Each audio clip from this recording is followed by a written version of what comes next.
So hi friends, welcome back to my channel Telugu talks English voice. So today మనం ఏం చేస్తున్నామంటే I will explain you. మనకిప్పుడు present అంటే వర్తమాన కాలము, భూతకాలము అండ్ భవిష్యత్ కాలము అనేది ఉంటాయన్నమాట. ఇప్పుడు ఏదైనా ఒక పని వర్తమాన కాలం అయితే దానికి ఒక రకంగా మనము మాట్లాడతాం ఇంగ్లీష్లో, భూతకాలం అయితే ఒక రకంగా, భవిష్యత్తు కాలం జరగబోయే పనికి ఒక రకంగా మాట్లాడతారనమాట. ఇప్పుడు వాటి యొక్క సెంటెన్సెస్ ఎలా వాడాలో, ఎలా వాడితే మనకి అది కరెక్ట్గా ఉంటుందో అనేది మీకు ఇప్పుడు ఎక్స్ప్లెయిన్ చేయబోతాను. సరే, అయితే మనం టాపిక్లోకి వెళ్ళిపోదాం. ఇప్పుడు టెన్సెస్ అనేవి ఉన్నాయండి. Tenses in Telugu to English మీకు సింపుల్ గైడ్ లాగా నేను ఇట్లా ఎక్స్ప్లెయిన్ చేస్తాను. సో ప్రజెంట్ టెన్స్ అంటే ఏం లేదండి, జస్ట్ ప్రస్తుత కాలం అంటే ఇప్పుడు ప్రజెంట్, ఇప్పుడు మనకి ఇది జరుగుతుంది కదా ట్యుటోరియల్ వీడియో, ఇది ప్రస్తుతం కాలం అన్నమాట. నేను తింటున్నాను, okay. I eat, I am eating అని కూడా అంటారు. యూసేజ్ ఇప్పుడు జరుగుతున్న పని లేదా రోజు జరిగే పనులను వర్తమాన కాలము, ప్రస్తుత కాలం అంటారనమాట. అంటే ఇప్పుడు మన పిల్లలు ఉంటారు కదండి, వాళ్ళు 8th క్లాస్ చదువుతూ ఉంటారు. సో నేను చదువుతున్నాను, ఐ స్టడీ 8th క్లాస్ అంటారు. అతను పని చేస్తాడు, హీ వర్క్స్ అంటే రోజు అది చేసే పని కాబట్టి వెళ్ళేది జాబ్కి, హీ వర్క్స్. వారు ఆట ఆడుతారు, దే ప్లే అంటే పిల్లలు చదువుతో పాటు ఆటలు కూడా ఆడతారు కాబట్టి they play. So past tense ఇట్లా 3 వర్డ్స్ ఈజీగా ఉంటుందన్నమాట. సో పాస్ట్ టెన్స్ వచ్చేసి భూతకాలం.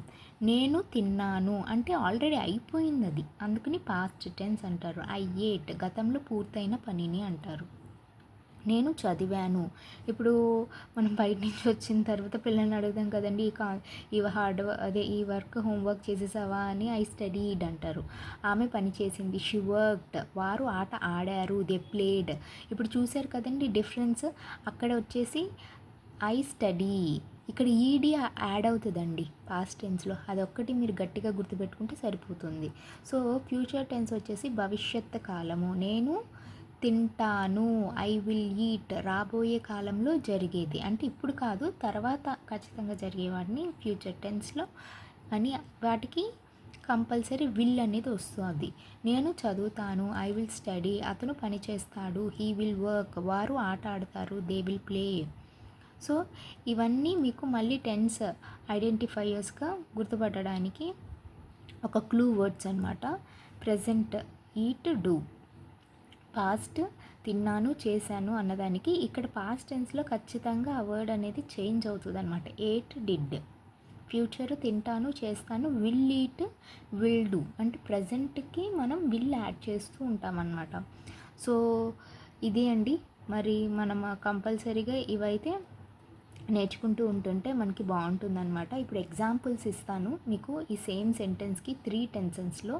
నేను సినిమా చూస్తాను అనేది అండి ప్రజెంట్ అంటే ఐ వాచ్ ఏ మూవీ, దాన్ని ప్రజెంట్ టెన్స్లో ఐ వాచ్ ఏ మూవీ అంటారు. పాస్ట్ టెన్స్లో ఐ వాచ్డ్ ఏ మూవీ, ఫ్యూచర్లో I will watch a movie అనమాట.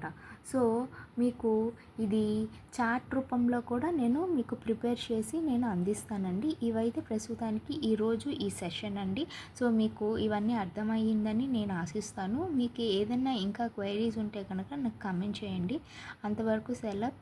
లైక్, షేర్ చేసి సబ్స్క్రైబ్ చేయండి. Thank you friends.